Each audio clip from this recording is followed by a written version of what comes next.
ဆုံးလာရင်လက်သိခတ်တာပဲနိုင်ပြလို့မရ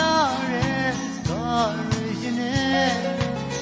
ပြုံပြုံကြီးမောင်းလို့မကြည့်နဲ့တော့ညာလွယ်တယ်လို့ဆိုရင်ဆိုတော့မင်းပြော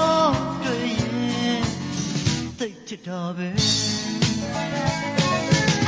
ဘာဆုံးရဲ့ဝေစာနေတဲ့ပန်းတော့လည်းမလာစုပ်ပန်းဝင်တို့ယူလာမယ်ပြုံပြုံကြီးမောင်းလို့မကြည့်နဲ့တော့ပြေရှာစရာလဲတကယ်မလိုပါဘူးအချစ်ရဲ့